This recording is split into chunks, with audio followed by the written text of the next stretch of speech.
Hello guys, मेरा नाम है रजत प्रकाश और आपका स्वागत है हमारे यूट्यूब चैनल द फिजिकल में। तो जैसे कि गाइस हमारी पिछली वीडियोस में हमने एमएससी एंट्रेंस एग्जाम्स के रिलेटेड जितनी भी इंफॉर्मेशन थी वो सब सिंगल एंडेड वीडियो में डिस्कस किया कि कौन कौन से एग्जाम्स होते हैं, कैसी प्रिपरेशन चाहिए, कौन कौन से स्टडी मटेरियल की जरूरत है, कैसी अप्रोच होनी चाहिए, एनालिसिस किया पूरा उसको।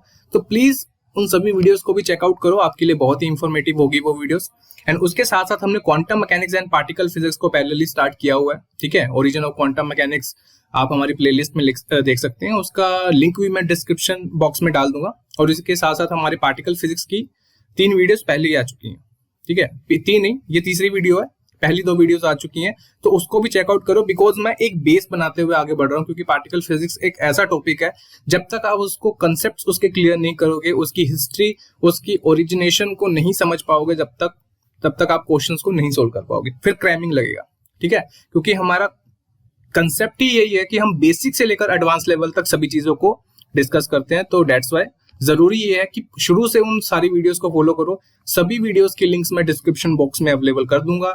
हमारा टेलीग्राम ग्रुप भी बना है दोस्तों, जिसमें हम जितना भी स्टडी मटेरियल हमारा, ठीक है, चाहे वो पीपीटीज हो, चाहे वो पीडीएफ्स हो, चाहे वो मॉक टेस्ट हो, चाहे वो असाइनमेंट्स हो, जो भी चीजें हो, क्योंकि इस चैनल में हम फ्री ऑफ कॉस्ट सभी चीजें प्रोवाइड करेंगे, ठीक है। चाहे आप जैम की तैयारी कर रहे हो, चाहे वो जेस्ट की तैयारी कर रहे हो, चाहे वो टीएफआर की तैयारी कर रहे हो, चाहे वो बीएचयू की कर रहे हो तैयारी, चाहे डीयू की कर रहे हो, चाहे पीयू की कर रहे हो, चाहे सीएसआर नेट की भी तैयारी कर रहे हो, तो उन सभी का मटेरियल दोस्तों मैं फ्री ऑफ कॉस्ट डालने वाला हूं। तो अगर आपको ये कंटेंट अच्छा लग रहा है, अगर आपको वीडियो की क्वालिटी, कंटेंट अच्छा लग रहा है, तो प्लीज लाइक शेयर जरूर करें, ठीक है। कमेंट करके जरूर बताना कि आपको ये वीडियोस कैसी लगी हैं, ताकि आपके कमेंट्स को पढ़ के अच्छा लगता है गाइस, मोटिवेशन मिलता है नेक्स्ट वीडियो को बनाने के लिए। तो बस आपको क्या करना है, बस सब्सक्राइब ही करना है ना, फ्री है बिल्कुल, आपके टाइमलाइन में वीडियो आ जाएगी और आपको जब भी वीडियो अपलोड होगी तो आपको एक नोटिफिकेशन मिल जाएगा। बेल आइकन को जरूर दबाना ताकि आपको नोटिफिकेशन मिल जाए जब भी हमारी वीडियो अपलोड हो, ठीक है। तो लाइक शेयर जरूर करना ताकि ज्यादा से ज्यादा बच्चों को ये पहुंच सके और वो भी इस वीडियो का फायदा उठा सके, ठीक है। तो जैसे कि हमने अपनी पिछली वीडियो में गाइस जो भी एलिमेंट्री पार्टिकल्स को इंट्रोड्यूस किया था, ठीक है, लेप्टॉन्स, बेरियंस के बारे में डिस्कशन किया था, और हमने देखा था कि किस बेसिस पे क्लासिफिकेशन की थी कि मास, इंटरेक्शन, लाइफ टाइम और आइसोस्पिन के बेसिस पे हम किस तरह से इन सभी एलिमेंट्री पार्टिकल्स को क्लासिफाई करते हैं, ठीक है। तो ये सारा डिस्कशन गाइस हमने अपनी पिछली वीडियो में किया था, ठीक है। तो अगर आपने वो वीडियो नहीं देखी तो प्लीज उसको देख के आओ ताकि आप इस वीडियो से रिलेट कर पाओ। फिर भी मैंने इस वीडियो के स्टार्टिंग में थोड़ा सा इंट्रो पार्ट रखा है ताकि आप जो नए बच्चे हैं, ठीक है, तो वो इससे रिलेट कर पाए। तो थोड़ा सा ध्यान से देखिएगा। इस वीडियो में गाइस हम लेप्टॉन्स, बेरियंस, हाइड्रॉन्स, मीजोन्स के बारे में डिटेल में डिस्कस करेंगे, और सबसे मेन हमारा कंसेप्ट रहेगा आज के इस वीडियो में कि आइसोस्पिन और स्ट्रेंजनेस फैक्टर को हम समझेंगे, जो कि हमारे कंजर्वेशन जो टेबल हम बनाएंगे, ठीक है, जो हम एक टेबल बनाएंगे हर एक केसेस में, लाइक मीजोन्स, बेरियंस, लेप्टॉन्स, हाइड्रॉन्स, तो उन सभी के केसेस में जो स्ट्रेंजनेस और आइसोस्पिन का फैक्टर होगा उसको हम इंट्रोड्यूस करेंगे वहां पर। और जब भी कोई कंजर्वेशन इक्वेशन को कंजर्व करना होगा तो उन सभी फैक्टर को हम यूज करेंगे, ठीक है। तो आपके लिए बहुत ही इंपॉर्टेंट होने वाली है वीडियो, तो शुरू से लेकर अंत तक देखना, ठीक है। कोई भी स्किप ना करना पोर्शन, ताकि आपको कोई मिसकंसेप्ट रह जाए आपके माइंड में, ठीक है। तो without wasting any more time, let's start the video. तो जैसे कि दोस्तों हम पहले जो भी हमारे एलिमेंट्री पार्टिकल्स हैं उसको क्लासिफाई कर लेते हैं ताकि आपको पता लग सके कि हम कौन कौन से पार्टिकल से डील करने वाले हैं, ठीक है। तो पिछली वीडियो में जैसे कि हमने लेप्टॉन से डील किया था दोस्तों, ठीक है, हमने लेप्टॉन से डील किया था। लेप्टॉन्स क्या होते हैं दोस्तों? Leptons are the simplest and the elementary particle with no internal structure unknown, ठीक है। हमें नहीं पता दोस्तों कि लेप्टॉन्स होते क्या हैं। लेप्टॉन्स में basically electron, mu and tau आ जाता है और उसके न्यूट्रोनियो पार्ट्स आ जाते हैं, ठीक है, जैसे कि हमने पिछली वीडियो में डिस्कस किया था। तो बहुत ही सिंपलेस्ट और एलिमेंट्री पार्टिकल होते हैं। एलिमेंट्री पार्टिकल का मतलब क्या होता है गाइस, कि जिसको फर्दर डिवाइड ना किया जा सके, जिसको फर्दर तोड़ा ना जा सके, है ना। एलिमेंट्री का मतलब क्या होता है कि जिसको फर्दर तोड़ा ना जा सके, और उसका कोई इंटरनल स्ट्रक्चर हमें नहीं पता गाइस वो क्या होता है, ठीक है। एलिमेंट्री पार्टिकल बेसिकली क्या है कि जिसको फर्दर तोड़ा ही ना जा सके, तो हमें क्या पता कि उसके अंदर और क्या चीजें हैं, ठीक है। अननोन स्ट्रक्चर होता है, जैसे कि हमने इलेक्ट्रॉन के केस में डिस्कस किया था। मे भी हम कंसीडर करते हैं अपनी सिंप्लिसिटी के लिए कि electrons look like spherical shape, ठीक है। पर जब हम आर्मस्ट्रॉन्ग या फर्मी लेवल तक जाते हैं उस केस में हमें नहीं पता कि उसका स्ट्रक्चर क्या हो सकता है। क्लाउड की शेप में हमें इलेक्ट्रॉन्स दिखते हैं, that's why we can't define the electron structure. तो ये बेसिकली इसी चीज के बारे में डिस्कशन की गई है।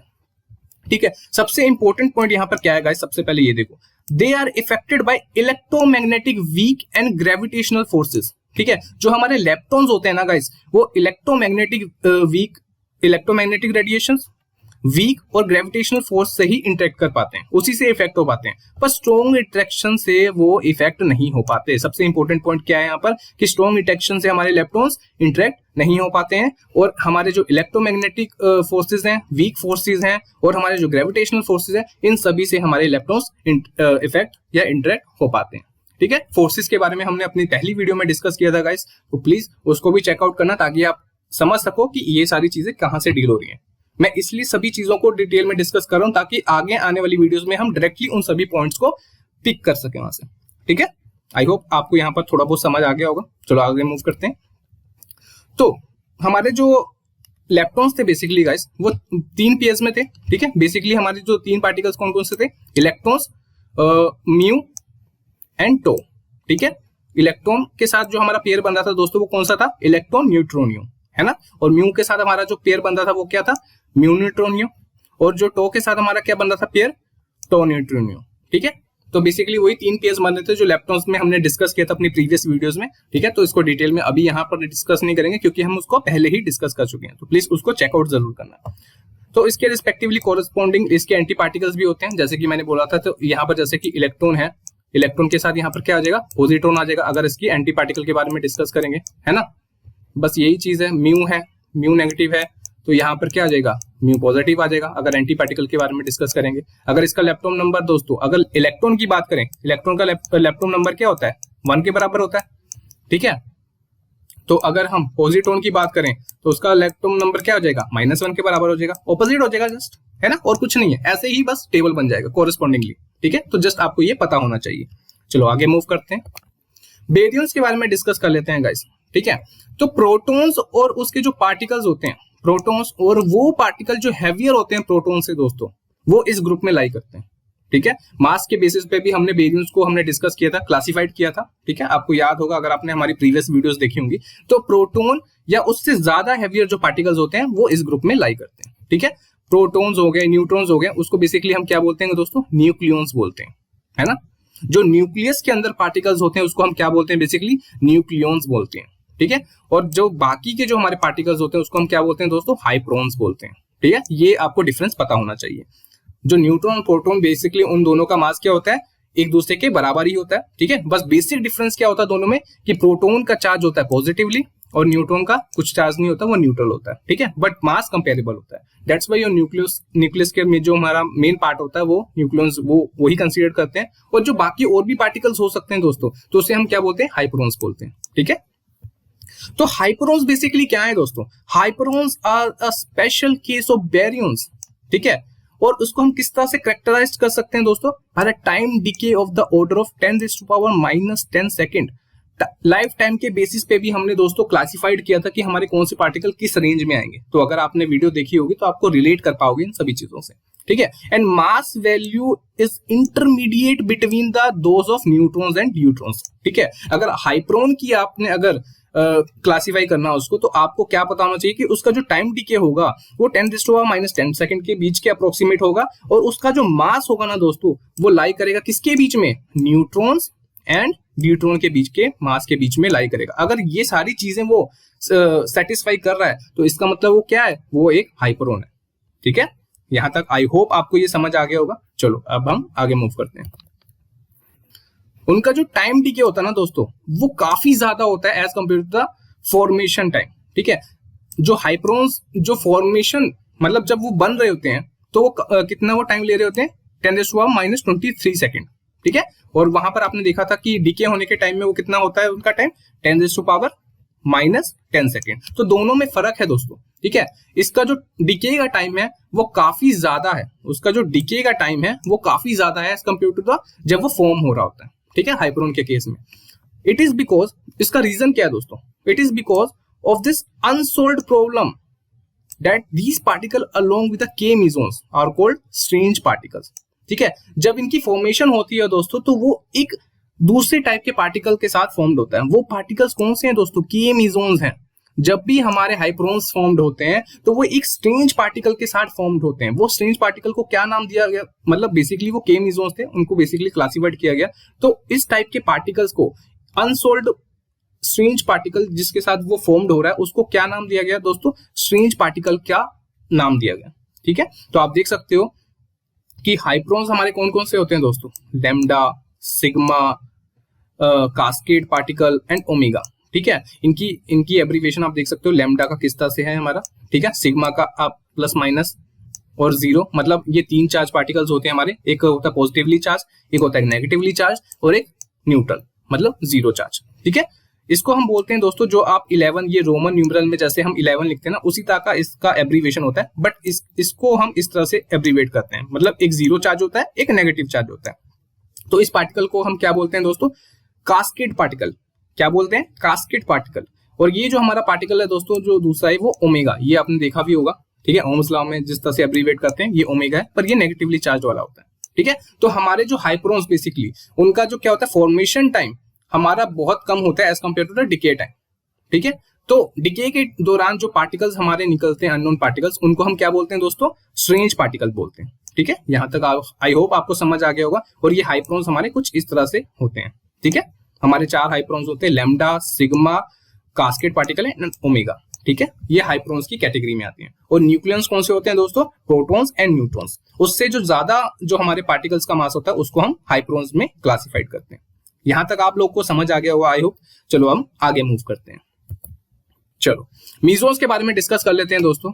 जो मीजोन्स हैं, उनका जो रेस्ट मास होता है पार्टिकल्स का, वो किसके बीच में लाई करता है, मीजोन्स का जो रेस्ट मास होता है वो 250 एंड 1000 के बीच में ये मास ऑफ इलेक्ट्रॉन है दोस्तों। ठीक है ना, 250 से 1000 के बीच में लाई करता है। तो इस टाइप के जो हमारे पार्टिकल्स होते हैं, ठीक है, उसको हम मीजोन्स की कैटेगरी में रखते हैं। ठीक है, they are the agent of interaction between the particle inside the nucleus. ठीक है, पाई मीजोन्स के एक्सचेंज के कारण ही हमारे जो न्यूक्लियंस होते हैं दोस्तों, वो बाइंड होते हैं एक दूसरे से। ठीक है, हमने जब इंटरेक्शन फोर्सेस की बात की थी अपने पहले वीडियो लेक्चर में, तो हमने उसमें डिस्कस किया था जो भी हमारे न्यूक्लियंस होंगे, जो कि प्रोटॉन्स एंड न्यूट्रॉन्स होते हैं, जो भी हमारे न्यूक्लियस के इनसाइड होते हैं, वो एक दूसरे से कैसे बाउंड होते हैं।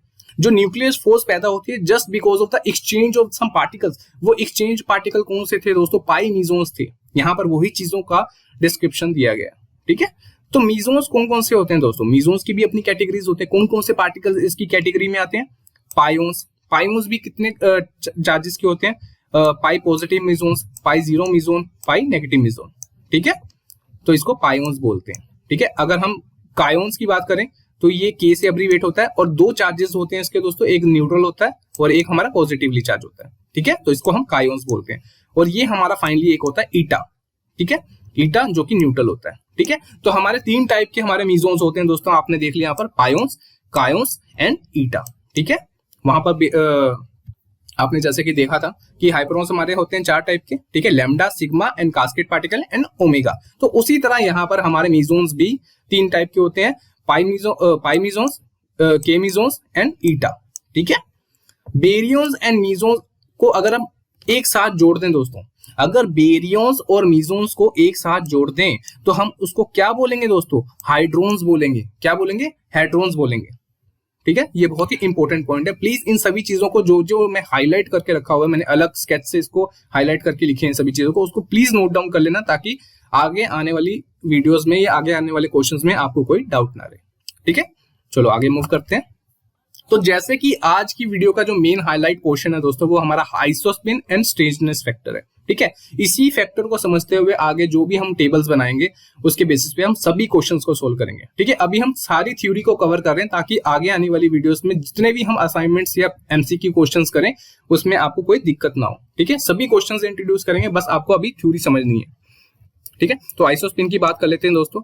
तो आइसोस्पिन बेसिकली कोई फिजिकल रियलिटी नहीं है, मतलब बेसिकली हमने कोई ऑब्जर्व नहीं किया, इसको जस्ट हमने अपने बेसिस पे इंट्रोड्यूस किया आइसोस्पिन को। ठीक है, तो ये थोड़ा होता है ना कि जो चीजें हमें नहीं पता होती हैं, स्टिल हम अपने बेसिस पे एक अप्रोक्सीमेशन लेते हैं और उसी अप्रोक्सीमेशन को अप्लाई करके हम चीजों को जस्टिफाइड करते हैं कि हाँ ये चीज हो सकती है। तो आइसोस्पिन भी दोस्तों इसी टाइप की कैटेगरी में आता है। ठीक है। तो ये नहीं है कि मतलब प्रैक्टिकली हुआ है कि नहीं हुआ, बस मैथमेटिकली इस चीज को इंट्रोड्यूस किया गया ताकि हम पार्टिकल्स को क्लासिफाइड कर सके, ठीक है। तो जैसे कि दोस्तों आपको पता है कि प्रोटॉन का जो मास होता है कितना होता है 938.3 मेगा इलेक्ट्रॉन वोल्ट, ठीक है, और ये पॉजिटिवली चार्ज होता है ना। और न्यूट्रॉन की बात करें दोस्तों तो हमारा जो मास कितना होता है 939.6 मेगा इलेक्ट्रॉन वोल्ट, और इसका चार्ज क्या होता है, न्यूट्रल होता है, 0 होता है। तो आप देख सकते हो कि प्रोटॉन और न्यूट्रॉन का जो मास है वो तो कंपेरेबल है ना, प्रोटॉन और न्यूट्रॉन का मास तो कंपेरेबल है, पर डिफरेंस कहां पर आ जाता है दोनों के चार्जेस में, एक पॉजिटिवली चार्ज है एक न्यूट्रल है।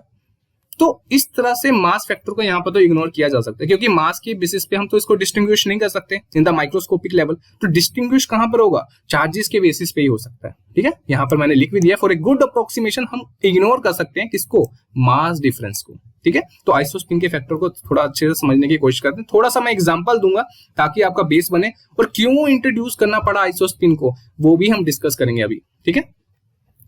तो डिफरेंस क्या है इन दोनों के बीच में, बेसिकली चार्ज ही तो है ना, मास तो दोनों का सेम ही है, पर डिफरेंस क्या है दोनों के बीच का, मास चार्ज, ठीक है। तो मास दोनों का अप्रोक्सीमेटली इक्वल है न्यूट्रॉन और प्रोटॉन का, ठीक है, पर बेसिकली डिफरेंस क्या है कि प्रोटॉन हमारा पॉजिटिवली चार्ज है और वो एन हमारा न्यूट्रल है। तो एक केस कंसीडर कर लेते हैं दोस्तों। फॉर एग्जांपल कंसीडर कर लो कि आपके पास एक वॉल है, ठीक है, मान लेते हैं कि आपके पास एक बॉक्स है जिस 2 वॉल्स हैं हमारे उसमें, ठीक है, और कोई भी इलेक्ट्रोमैग्नेटिक इंटरेक्शन नहीं हो रही है उन दोनों के बीच में, ठीक है। तो उस केस में दोस्तों हम न्यूट्रॉन और प्रोटॉन को डिस्टिंग्विश नहीं कर सकते। क्यों नहीं कर सकते, अगर आप कोई एक्सटर्नल फोर्स ही नहीं लगा रहे हो, कोई एक्सटर्नल फील्ड ही नहीं लगा रहे हो, ठीक है, और आपके जो पार्टिकल्स है बिल्कुल आइडेंटिकल हैं, उनका मास भी सेम है, सब कुछ सेम है, पर जब तक कोई एक्सटर्नल फोर्स ही नहीं लगाओगे तो वो उसके इन्फ्लुएंस में ना किसी ऑपोजिट डायरेक्शन में जाएगा, ना किसी इलेक्ट्रोड में जाएगा, ना हम उसको बता सकते हैं आइदर वो पॉजिटिवली चार्ज है या नेगेटिवली चार्ज है या 0 है। तो उस केस में हमें वो दोनों सिमिलर ही लगेंगे, ठीक है। तो उस केस में दोस्तों वो उनकी आइडेंटिटी क्या होगी, वो सेम ही होगी, हम दोनों को सेम ही कंसीडर करेंगे। तो दैट्स वाई उन दोनों चीजों को हम न्यूक्लियस की फॉर्म में कंसीडर करते हैं।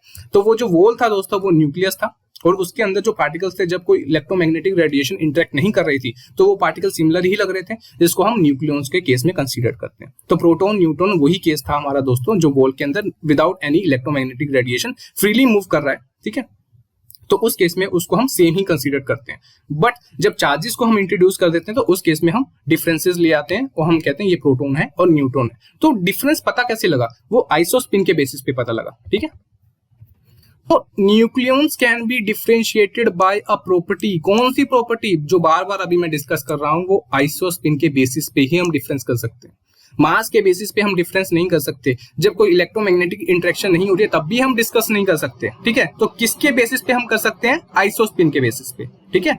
तो आइसोस्पिन बेसिकली जो हमारे न्यूक्लियॉन्स का होता है दोस्तों वो हाफ होता है, ठीक है। अब आप बोलोगे सर ये हाफ कैसे आपने लिख दिया, हमें कैसे पता लगेगा कि ये हाफ है, ठीक है। तो धीरे धीरे करके मैं इंट्रोड्यूस करूंगा कि हाफ मैंने यहाँ पर क्यों लिखा, ठीक है। पर अभी के लिए जस्ट आपको अज्यूम कर लो कि आइसोस्पिन जो हमारे न्यूक्लियॉन्स का होता है वो हाफ होता है, ठीक है।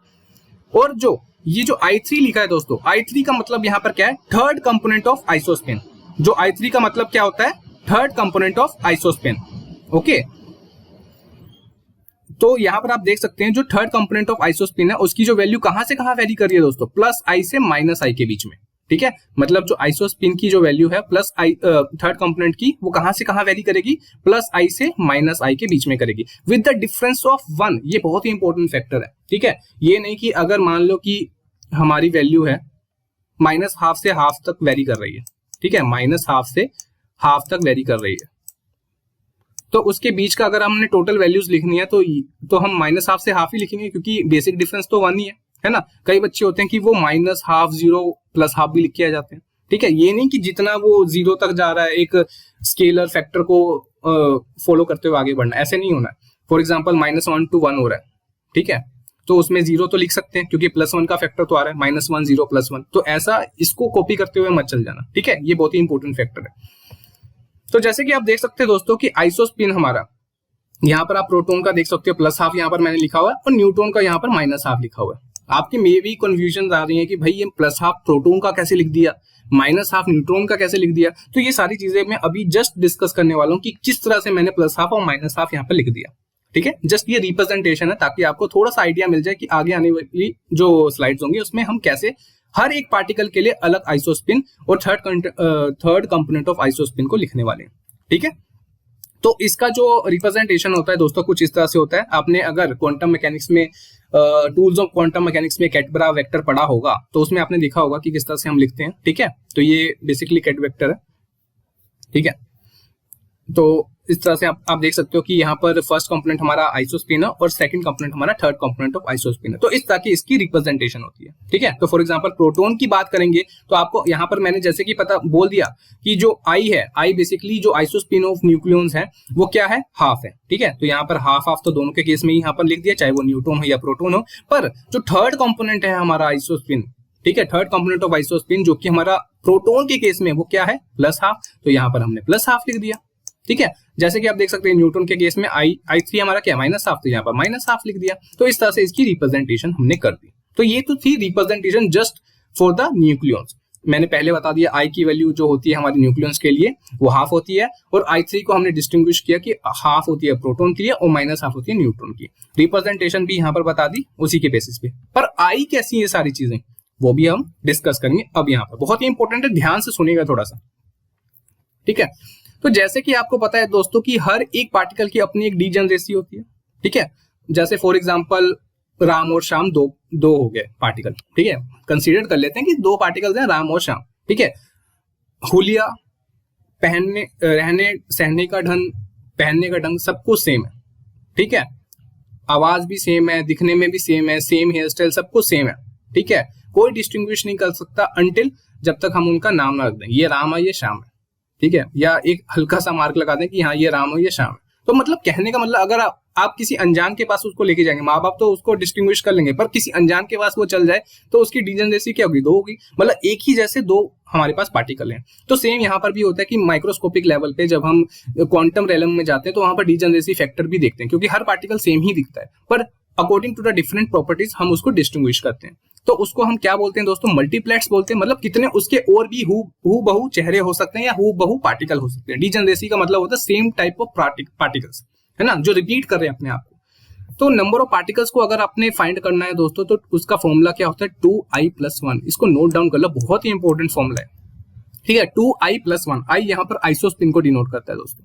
ठीक है, तो जैसे कि आपको मैंने अभी पिछली स्लाइड्स में बताया था कि पाइओन्स हमारे कितने टाइप्स के होते हैं दोस्तों, 3 टाइप्स के होते हैं। कौन कौन से, पाई पॉजिटिव, पाई जीरो और पाई नेगेटिव। इसका मतलब पाइओन्स तो हमारा एक वो हो गया ना पार्टिकल, पर कितने टाइप का है वो, 3 टाइप का। ठीक है, तो उसकी डीजनरेसी कितनी हो जाएगी, 3 हो जाएगी। उसकी डीजनरेसी क्या हो जाएगी, 3 हो जाएगी। फॉर्मूला हमें पता है डीजनरेसी का क्या होता है, 2i+1। हमें फॉर्मूला पता है दोस्तों डीजनरेसी का 2i+1, और डीजनरेसी फैक्टर फॉर द पाइओन्स क्या है, 3। मतलब i की वैल्यू मैं क्या पुट कर दूं कि ये 3 के बराबर हो जाए, मतलब right hand side equal to left hand side हो जाए। तो अगर मैं i की वैल्यू दोस्तों, अगर मैं i की वैल्यू 1 पुट कर दूं, अगर मैं i की वैल्यू पुट 1 कर दूं तो 2+1 किसके बराबर हो जाएगा, 3 के। तो इसका मतलब दोस्तों हमारी i की वैल्यू क्या पता लग गई, 1 पता लग गई। ठीक है, यहां से हमें आइसोस्पिन पता लग गया। और थर्ड कंपोनेंट ऑफ आइसोस्पिन मैंने क्या बोला था दोस्तों कि -i से +i के बीच में इसकी वैल्यू वेरी करती है विद द डिफरेंस ऑफ 1। ये बहुत ही इंपॉर्टेंट फैक्टर है। +1 के फैक्टर से हमारी +y से -i की वैल्यू वेरी करती है for the third component of isospin. That's why हमारा जो एब्रीवेट करेंगे, मतलब जो ये जो वेक्टर की फॉर्म में, कैट वेक्टर की फॉर्म में हमने लिखा है, आप देख सकते हो पाई मेसोन के लिए, पाई पॉजिटिव मेसोन के लिए जो इसका रिप्रेजेंटेशन था जस्ट अभी हमने डिस्कस किया, ये आप देख सकते हैं, है ना। इस केस में हमने कैसे लिखा है, ये आई की वैल्यू तो सेम ही रहेगी हर केस में, पहला जो हमने लिखा है, क्योंकि आई की वैल्यू तो 1 हमने फाइंड आउट कर ली फॉर द पाइओन्स, है ना। और I3 की वैल्यू वेरी कर रही है, कहां से कहां कर रही है दोस्तों, 1, 0 और -1। इस तरह से हमें ith कंपोनेंट भी मिल गया, मतलब थर्ड कंपोनेंट ऑफ I मिल गया, और आइसोस्पिन भी पता लग गया। किसके लिए, पाइओन्स के लिए, है ना। तो बहुत ही सिंपल था। इस तरह से हमने डीजनरेसी के फैक्टर से दोस्तों, डीजनरेसी के फैक्टर से यहां पर हमने फाइंड आउट कर लिया कि हमारे कोई पार्टिकल का आइसोस्पिन और third component of isospin factor क्या हो सकता है। फॉर एग्जांपल आपने देखो न्यूक्लियॉन के केस में यहीं पर कंसीडर कर लेते हैं। ठीक है, तो 2i+1 है ना, 2i+1। आपको पता है कि न्यूक्लियॉन्स हमारे जो पार्टिकल्स हैं, हमारे न्यूट्रॉन और प्रोटॉन, दिखने में तो बिल्कुल सेम ही है, बस हमारा डिफरेंस किस में है, चार्ज में है, तो डीजेनरेसी फैक्टर उसका क्या है, 2 ही है ना, डीजेनरेसी फैक्टर तो 2 है। तो आई की वैल्यू में क्या पुट करूं दोस्तों कि हमारी ये इक्वेशन सेटिस्फाई हो जाए, बराबर हो जाए। तो आई की वैल्यू अगर मैं हाफ पुट कर दूं दोस्तों, तो उस केस में क्या इसकी वैल्यू 2 के बराबर नहीं आ जाएगी, 1 + 1 2 हो जाएगा, है ना। तो उस केस में हमारे आई की वैल्यू पता लग गई, हाफ, जो मैंने कंसीडर किया था यहाँ पर, है ना, यहाँ पर हाफ कंसीडर किया तो वहां से पता लग गया। और थर्ड कंपोनेंट है तो -½ to ½ तो वहां से कंसीडर कर लिया। वहां से भी कर सकते हो कि न्यूट्रॉन प्रोटॉन हमारा पॉजिटिवली चार्ज होता है तो वहां से भी देख सकते हो, और न्यूट्रॉन हमारा जो बच गया वो न्यूट्रॉन ही होगा, ठीक है। पर ये भी इसको मैं सिंप्लीफाई करूंगा कि I3 का हमने -½ क्यों लिया न्यूट्रॉन के लिए और +½ हमने प्रोटॉन के लिए क्यों लिया, ये भी मैं बताऊंगा, ठीक है। अभी के लिए आपको जस्ट ये पता लग गया होगा कि आइसोस्पिन और I3 कंपोनेंट कैसे लिखते हैं, ठीक है। चलो आगे बढ़ते हैं, बाकी सारी चीजों को फिर उसको भी एक्सप्लेन कर दूंगा। तो यहाँ पर कायोन्स का केस देखते हैं दोस्तों। यहाँ पर आपको पता है यहाँ पर 2 पार्टिकल्स दिए, तो इसका डीजेनरेसी फैक्टर क्या हो जाएगा, 2 हो जाएगा, है ना। 2I + 1 = 2 के बराबर। तो I की वैल्यू अगर मैं हाफ पुट कर दूं दोस्तों, I की वैल्यू अगर मैं हाफ पुट कर दूं तो मेरी वैल्यू कहां से कहां वेरी करेगी, for the third component of ith वो हाफ से -½ के बीच में वेरी करेगी, 0 नहीं आएगा यहाँ पर, क्योंकि यहाँ पर +1 का डिफरेंस होगा तभी तो हमारा ये थर्ड कंपोनेंट ऑफ आइसोस्पिन लिख सकते हैं। तो I पहले लिख दिया दोस्तों हाफ और हाफ, और I3 कंपोनेंट हमने एंड में लिख दिया हाफ और -½ ठीक है। तो ये आपने इस तरह से इसको सिंप्लीफाई कर दिया, इजी था। चलो आगे देखते हैं।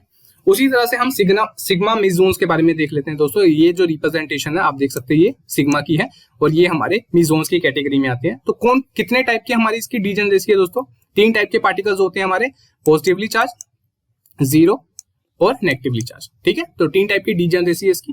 तो आप देख सकते हैं 2I + 1 = 3 के बराबर है, 2I + 1 = 3 के बराबर है। तो अगर I की वैल्यू 1 रख दूं तभी तो ये 3 के बराबर हो पाएगा, है ना। तो same third component of isospin 1 0 और -1 के बराबर हो जाएगा, ठीक है।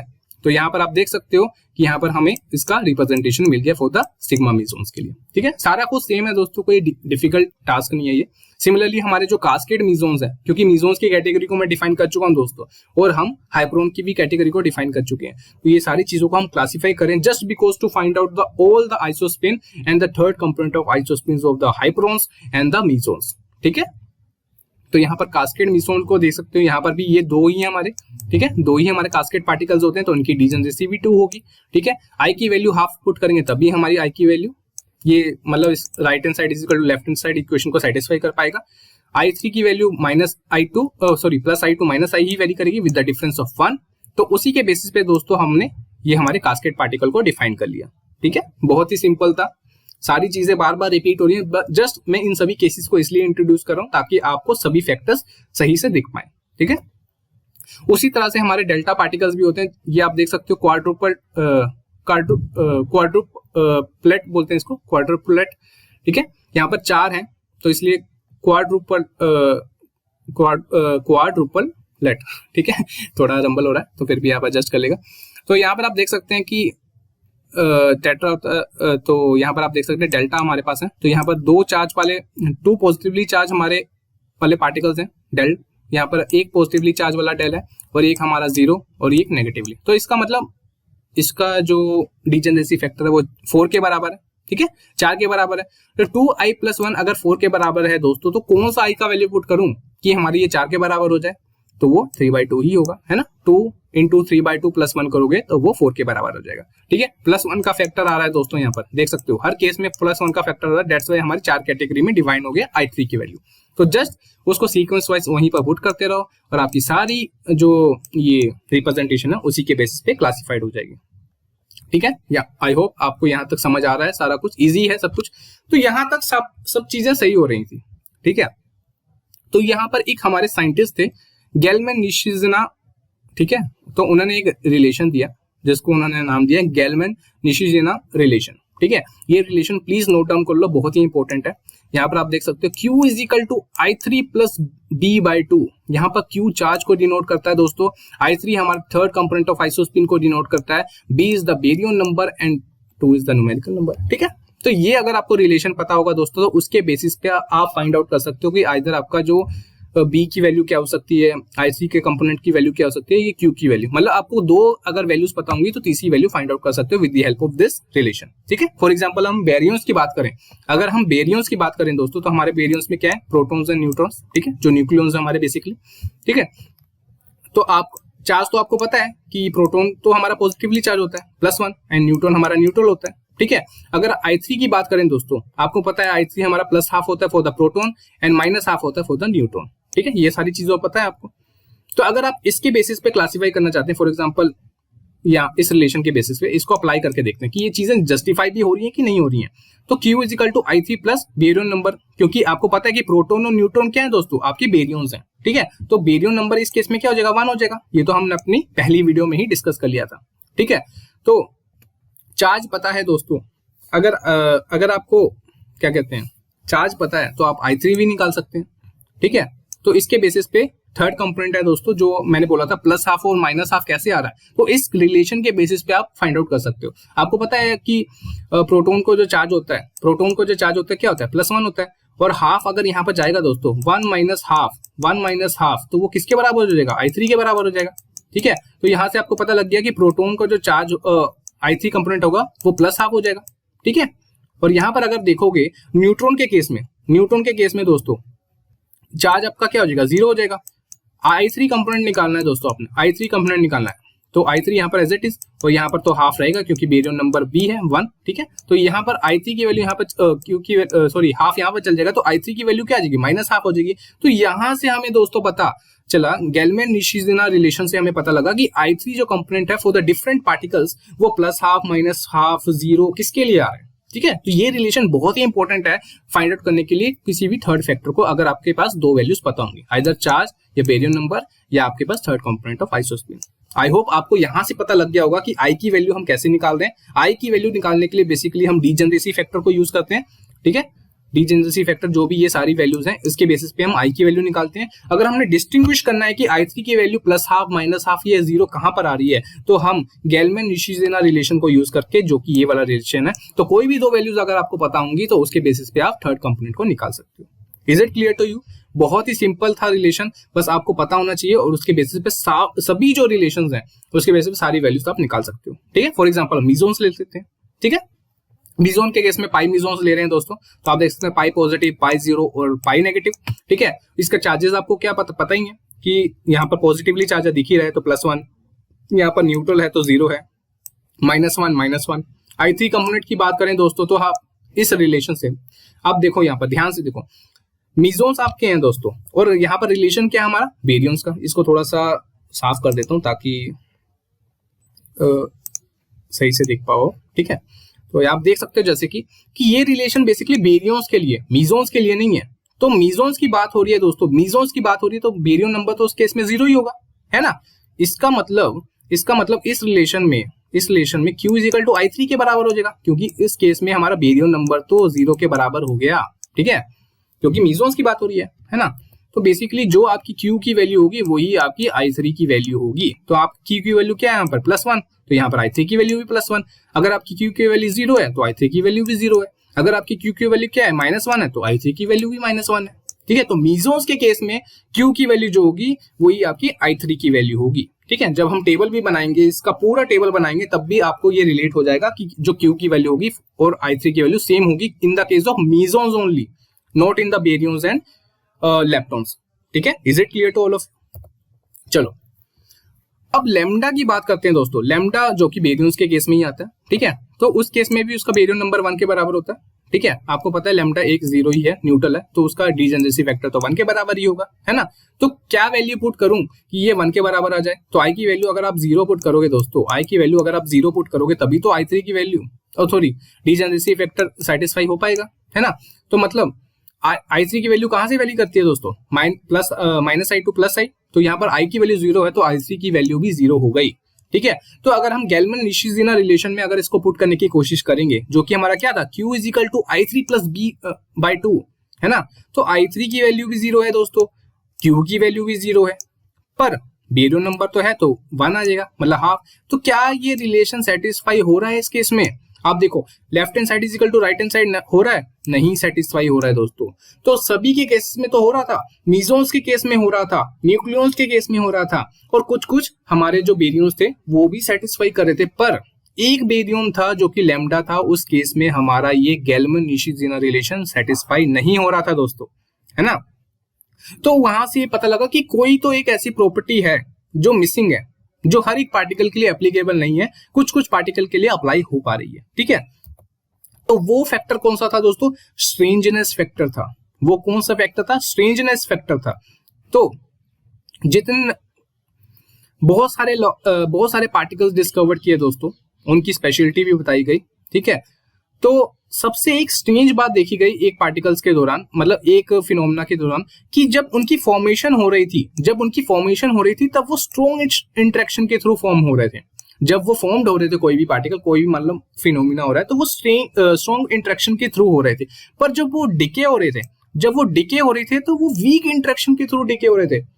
ये बहुत ही एक स्ट्रेंज फिनोमेना है कि मतलब एक चीज फॉर्म हो रही है स्ट्रॉन्ग इंटरेक्शन के थ्रू और डिके हो रही है वीक इंटरेक्शन के थ्रू, मतलब दो डिफरेंट फिनोमेना सेम पार्टिकल्स के लिए। तो ये बहुत ही एक स्ट्रेंज फैक्टर था कि भाई ऐसे कैसे हो सकता है। तो इसी प्रॉपर्टी को ध्यान में रखते हुए, इसी स्ट्रेंज प्रॉपर्टी को ध्यान में रखते हुए इन सभी फिनोमेना से जो भी पार्टिकल्स बने उनको हमने स्ट्रेंज पार्टिकल्स का नाम दिया, ठीक है। इन सभी फिनोमेना से जो भी हमारे पार्टिकल्स बने उनको हमने स्ट्रेंज पार्टिकल का नाम दिया, और इसी स्ट्रेंज फैक्टर को इंट्रोड्यूस किया गया वही गेल्मन-निशिजिना रिलेशन में, ताकि हम जो भी हमारे रिलेशन सेटिस्फाई हो रहे हैं उनमें इंट्रोड्यूस करेंगे और फिर से उसको सेटिस्फाई करने की कोशिश करेंगे, आइदर वो हमारा रिलेशन सेटिस्फाई हो रहा है कि नहीं हो रहा है, ठीक है। तो आप देख सकते हो कि कौन कौन से ऐसे रिएक्शंस होते हैं, लाइक ये आप देख सकते हो पाई नेगेटिव जो कि पाई मीजोन है, उसको अगर आप प्रोटॉन्स के साथ इंटरेक्ट कराएंगे तो हमारे पास क्या बनेगा? लैम्डा प्लस एक काई मीजोन बनेगा। तो ये जो हमारा देख सकते हो डिके के टाइम वीक इंटरेक्शन हो रही है दोस्तों, ठीक है, और हमारी जो फॉर्मेशन के टाइम में हमारी स्ट्रॉन्ग इंटरेक्शन हो रही है, ठीक है। तो ये जो हमारे पार्टिकल्स बन रहे थे दोस्तों वो कौन से थे? स्ट्रेंज पार्टिकल्स थे। सिमिलरली आप ये इंटरेक्शन भी देख सकते हैं, लैम्डा जो हमारा प्रोटॉन और पाई में डिके हो रहा है, उसी तरह हमारा कास्केड पार्टिकल हमारा लैम्डा और पाई में डिके हो रहा है। तो ये सारे हमारे स्ट्रेंज पार्टिकल्स के ही फॉर्मेशन है, ये वाले जो डिके पार्टिकल्स है, ठीक है।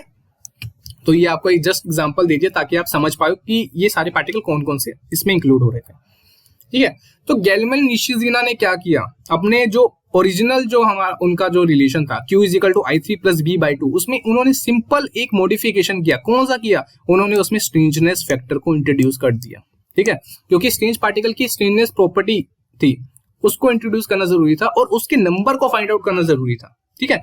तो उन्होंने क्या किया? जस्ट सिंपली B के साथ, मतलब बेरियम के साथ S के फैक्टर को इंट्रोड्यूस कर दिया, उसको ऐड कर दिया और कुछ नहीं किया उन्होंने। Q plus I3 plus B+S/2 same relation, क्या ऐड किया? बस स्ट्रेंजनेस फैक्टर को इंट्रोड्यूस कर दिया, ठीक है। और कोलेक्टिवली B+S को हम क्या बोलते हैं दोस्तों? Y के बराबर बोलते हैं। Y यहाँ पर क्या है दोस्तों? Hyper charge. अगर आपको किसी पार्टिकल का हाइपर चार्ज फाइंड आउट करना है तो आपको बेरियम नंबर प्लस उसका स्ट्रेंजनेस फैक्टर पता होना चाहिए, तब भी आप उसका हाइपर चार्ज फाइंड आउट कर सकते हो, ठीक है। तो ये छोटी छोटी चीजें दोस्तों प्लीज नोट डाउन करते रहो, क्योंकि ये सारी चीजें एकदम से हमारे जब इक्वेशंस को कंजर्व करेंगे, मास रिलेशंस देखेंगे, मास डिफेक्ट देखेंगे, कोई रिलेशन में पुट करेंगे, तब आपको ये सारी चीजें पता होनी चाहिए, ठीक है। That's why I am taking so much time, okay. चलो अब प्रोटॉन्स के लिए फिर अप्लाई करके देखते हैं कि ये स्ट्रेंजनेस फैक्टर, मतलब ये रिलेशन सेटिस्फाई कर दिया हमने, ठीक है। अब देखते हैं कि इसका स्ट्रेंजनेस फैक्टर क्या हो सकता है for the different particles, for the baryons, for the mesons, ठीक है।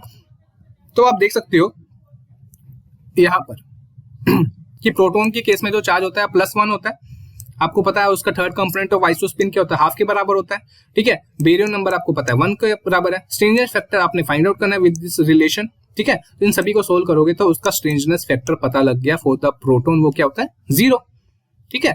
तो अगर आपने स्ट्रेंजनेस फैक्टर फाइंड आउट करना है for the any particle, for the baryon, for the mesons, तो आपको ये रिलेशन जो मॉडिफाइड गेल्मन-निशिजिना रिलेशन, ये आपको पता होना चाहिए। Q is equal to I3+B+S/2, ठीक है। बेरियम नंबर पता तो होगा ही होगा, मीजोन होगा तो बेरियम नंबर 0 हो जाएगा। थर्ड कंपोनेंट ऑफ आइसोस्पिन आपको पता लग ही गया है। कैसे पता लग गया है? कि लाइक ये गेल्मन-निशिजिना रिलेशन में पुट करके Q और B की वैल्यू पता होगी तो आप थर्ड कंपोनेंट निकाल सकते हो। I की वैल्यू आपको डिजेनरेसी फैक्टर से पता लग जाएगा। तो ये सारे रिलेशंस को यूज करके आप स्ट्रेंजनेस फैक्टर निकाल सकते हैं। फॉर द पायोन्स केस अगेन आपने Q की वैल्यू आपको पता है 1 होती है क्योंकि पॉजिटिवली चार्ज है। I3 कंपोनेंट आप पहले ही निकाल चुके हैं, अभी पिछली स्लाइड्स में अभी बताया। B की वैल्यू 0, स्ट्रेंजनेस फैक्टर आपको निकालना है, सभी को ऐड करो एंड फाइनली आप देख सकते हो कि S की वैल्यू क्या आ गई 0 के बराबर। मतलब for the pi zone S की वैल्यू भी 0 आ रही है, मतलब स्ट्रेंजनेस फैक्टर 0 है इस केस में। सिंपली और भी केसेस हैं, जस्ट मैंने यहाँ पर आपको मेंशन कर दिया ताकि आप देख सको और रिलेट कर पाओ और नोट कर सको। लैम्डा 0 जो कि हमारा न्यूट्रल है, उस केस में हम अगेन सभी चीजों को पुट करेंगे और हमारा जो स्ट्रेंजनेस फैक्टर है वो -1 के बराबर हो रहा है। ठीक है, सिमिलरली हमारा जो सिग्मा नेगेटिव है हमारा पार्टिकल, उस केस में हमारा जो स्ट्रेंजनेस फैक्टर है वो -1 के बराबर आ रहा है। और जो हमारा कास्केट पार्टिकल है, जो न्यूट्रल कास्केट पार्टिकल है, उस केस में उसका जो स्ट्रेंजनेस फैक्टर है वो -2 के बराबर हो रहा है। ठीक है, तो ये मत सोचना कि हर केस के लिए 0 0 आ रहा है, हमेशा किसी के लिए -1 भी आ सकता है, -2 भी आ सकता है, -3 भी आ सकता है। ठीक है, तो जस्ट आपको फॉर्मूला पता होगा, बेरियम नंबर पता होगा, चार्ज पता होगा, आइसोस्पिन पता होगा, थर्ड कंपोनेंट ऑफ आइसोस्पिन पता होगा, तो उसके बेसिस पे आप कोई भी फैक्टर निकाल सकते हो। जस्ट आपको गैल्वेनो-निशिज़िना रिलेशन पता होना चाहिए। ठीक है, तो देख सकते हो डिफरेंट जो हमारे पार्टिकल्स हैं, उस केस में हमने ये कास्केट पार्टिकल जो भी थे, इस केस में इसका S = -2 आ गया और यहाँ पर भी S = -2 आ गया। आप देख सकते हो कि यहाँ पर S = -3 भी आया हुआ है। ठीक है, तो ये किसके लिए? ओमेगा के लिए। तो ये सारी चीजें जस्ट रिलेटेबल हैं सभी चीजों के लिए, जस्ट आपको पता होना चाहिए कि कैसे ये सारे रिलेशंस आए, अगर आपको सारे फैक्टर्स पता होंगे तो। ठीक है, तो इंपॉर्टेंट पॉइंट्स क्या थे दोस्तों इस केस में? स्ट्रेंजनेस फैक्टर के लिए इंपॉर्टेंट पॉइंट्स क्या थे? फॉर द स्ट्रेंज पार्टिकल उसका एंटी पार्टिकल भी होगा, जरूर होगा, ऑब्वियस ही बात है। अगर आप स्ट्रेंजनेस की बात कर रहे हैं, कोई भी मैटर की बात कर रहे हैं, नॉर्मली कोई भी मैटर की बात करें उसका एंटी पार्टिकल तो होगा। तो सिमिलरली हमने इलेक्ट्रॉन्स देखा तो एंटी इलेक्ट्रॉन्स भी देखा, वहां पर हाइड्रोन्स देखा तो एंटी हाइड्रोन्स भी देखे। तो इसी तरह से स्ट्रेंजनेस फैक्टर को इंट्रोड्यूस किया तो एंटी स्ट्रेंज पार्टिकल भी होंगे जिसका ऑपोजिट साइन होगा। ठीक है, ध्यान रखने वाली यहाँ पर कौन सी बात है दोस्तों? जो स्ट्रेंजनेस है हमारी कंजर्व रहती है खाली स्ट्रॉन्ग और ईएम इंटरेक्शन में, स्ट्रॉन्ग और ईएम इंटरेक्शन में वो हमारी कंजर्व रहती है स्ट्रेंजनेस फैक्टर। ठीक है, वीक इंटरेक्शन में या ग्रेविटेशन में कंजर्व नहीं रहती है। ठीक है, 4 फंडामेंटल आपको फोर्सेस बताए थे मैंने, तो उसमें स्ट्रॉन्ग और ईएम इंटरेक्शन में हमारा स्ट्रेंजनेस फैक्टर कंजर्व रहता है। ठीक है, तो ये बहुत ही इंपॉर्टेंट पॉइंट है, प्लीज नोट डाउन कर लेना इसको। तो कौन कौन से सिलेक्शन रूल होते हैं दोस्तों जो कि हमारे स्ट्रेंजनेस फैक्टर को डिफाइन करते हैं, जहां पर वो जस्टिफाइड होगा हमारा। ठीक है, हमने स्ट्रेंजनेस फैक्टर को फाइंड आउट कर लिया कि फॉर्मेशन हमारी स्ट्रॉन्ग होती है और डीके हमारी वीक में होती है। ठीक है, स्ट्रॉन्ग और इलेक्ट्रोमैग्नेटिक रेडिएशन में हमारे ये फॉर्म होती है। ठीक है, मतलब कंजर्व्ड रहती है। ठीक है, तो इसका सिलेक्शन क्राइटेरिया क्या है, किस तरह से हम इसको फाइंड आउट कर सकते हैं थ्रू द सिलेक्शन रूल्स। ठीक है, तो अगर आपका स्ट्रेंजनेस नंबर 0 होगा, मतलब there is no change in the strangeness, तो इसका मतलब क्या है दोस्तों कि आपका इंटरेक्शन क्या है, आपका इंटरेक्शन क्या है, स्ट्रॉन्ग है। अगर आपने देखना है कि आपकी इंटरेक्शन आइदर स्ट्रॉन्ग है या वीक है, तो आपने देखना है अगर आपकी स्ट्रेंजनेस फैक्टर 0 है, मतलब there is no change in the strangeness, तो उस केस में आप उसको क्या कंसीडर करोगे कि आपका जो इंटरेक्शन है वो स्ट्रॉन्ग है। ठीक है, तो ये सिलेक्शन रूल के बेसिस पे आप डिफाइन कर सकते हो, आइदर आपकी जो इंटरेक्शन है वीक है या स्ट्रॉन्ग है। ठीक है, अगर आपका स्ट्रेंजनेस फैक्टर चेंज हो रहा है विद द फैक्टर ऑफ +-1, अगर आपका स्ट्रेंजनेस फैक्टर कहां पर कैसे चेंज हो रहा है, +-1 के फैक्टर से चेंज हो रहा है, तो उस केस में आपका जो रिएक्शन है मे बी और मे नॉट बी पॉसिबल हो सकता है। ठीक है, उस केस में गारंटी नहीं दे सकते किसी चीज की भाई ये रिएक्शन होगा ही होगा, उस केस में हम कह सकते हैं कि मे बी और मे नॉट बी ये रिएक्शन हो सकती है। ठीक है, अगर आपका स्ट्रेंजनेस फैक्टर ग्रेटर देन 1 या ग्रेटर देन 2 या इक्वल टू 2 के बराबर होगा, तो उस केस में दोस्तों आपका रिएक्शन पॉसिबल ही नहीं होगा, अलाउड ही नहीं होगा। तो मेन बात क्या रखनी है आपने ध्यान, ये अगर आपका स्ट्रेंजनेस फैक्टर चेंज नहीं हो रहा है तो उस केस में आपका इंटरेक्शन स्ट्रॉन्ग है। अगर आपका स्ट्रेंजनेस फैक्टर चेंज हो रहा है विद द फैक्टर ऑफ +-1, इसका मतलब ये है कि आपकी रिएक्शन मे और मे नॉट भी हो सकती है फिजिबल। ठीक है, अगर आपका स्ट्रेंजनेस फैक्टर +-1 से ज्यादा है तो उस केस में वो फॉरबिडन है, वो रिएक्शन नहीं हो सकती है। ठीक है, तो गाइस यहां तक हमने आइसोस्पिन और स्ट्रेंजनेस फैक्टर को डिटेल में डिस्कस किया। मुझे ये फैक्टर इसलिए डिस्कस करना था ताकि आगे आने वाली वीडियो में हम लेप्टॉन्स, बेरियंस, हाइड्रोन्स, इन सभी का एक पूरा टेबल बनाएंगे जिसमें हम सभी factor, charge, isospin, third component of isospin, जो उनका स्पिन है और किस किस से इंटरेक्शन से वो डील करते हैं, एक पूरा एक टेबुलर फॉर्म में बनाएंगे और उसके साथ साथ हम क्वेश्चंस को भी लगाएंगे ताकि हम उन सभी को जस्टिफाई कर सकें। ठीक है, उसके बाद 3-4 हमारे न्यूमेरिकल सेशंस होंगे जिसमें हम सभी क्वेश्चंस को हार्ड लेवल में हम लेके जाएंगे ताकि आपके सभी टाइप के क्वेश्चंस से हम वहां पर डील कर सकें। ठीक है, तो जस्ट हमारा कंप्लीट होने ही वाला है, 3-4 लेक्चर में हमारा जो पार्टिकल फिजिक्स हो जाएगा दोस्तों वो कंप्लीट हो जाएगा। तो ये बहुत ही इंपॉर्टेंट सेशन है, 2-3 जो क्वेश्चंस हमारे पूछे जाते हैं इसके बेसिस पे, तो आपका ये कवर अप हो जाएगा इन द डिटेल, ठीक है। तो अगर आपको ये वीडियो यहाँ तक अच्छी लगी दोस्तों, अगर आपने शुरू से अंत तक इस वीडियो को देखा होगा तो आपको बहुत कुछ पता लग गया होगा। तो अगर आपको ये वीडियो अच्छी लगी हो तो प्लीज लाइक शेयर जरूर करिएगा, ठीक है, लाइक जरूर करिएगा, शेयर जरूर करिएगा उन लोगों के साथ, ताकि दूसरे लोग भी इस वीडियो का फायदा उठा सके। ज्यादा से ज्यादा शेयर करो, ठीक है। बहुत ही प्रीमियम वीडियोस हैं दोस्तों, क्योंकि ये कंटेंट आपको किसी और बुक में नहीं मिलेगा या किसी और यूट्यूब चैनल में नहीं मिल पाएगा, बहुत मुश्किल से मिलेगा एक जगह पे। तो ठीक है, अगर आपको अच्छा लगे तो प्लीज इसको शेयर करो, कमेंट करके बताना कि आपको अच्छा लगा कि नहीं लगा। अगर आपकी कोई डाउट्स हैं तो प्लीज पूछना जरूर, ठीक है। तो हमारा व्हाट्सएप ग्रुप और टेलीग्राम ग्रुप का भी लिंक मैं डिस्क्रिप्शन बॉक्स में डाल दूंगा, जिसमें बहुत सारे एस्पिरेंट्स हमारे साथ जुड़े हुए हैं, ठीक है। तो वहां पर क्लिक करके आप जुड़ सकते हैं और आपको सारा स्टडी नोट मटेरियल मिलता रहेगा, TPP sheets, assignment, mock test और जो भी अपडेट्स होंगे हमारे इस एग्जाम्स के रिलेटेड, सभी चीजों का डिस्कशन होगा फ्री ऑफ कॉस्ट, ठीक है। तो फ्री का है तो प्लीज ज्यादा से ज्यादा लोगों के साथ शेयर करो। एंड आपको मिलते हैं अपनी नेक्स्ट वीडियो में। Till then, good bye.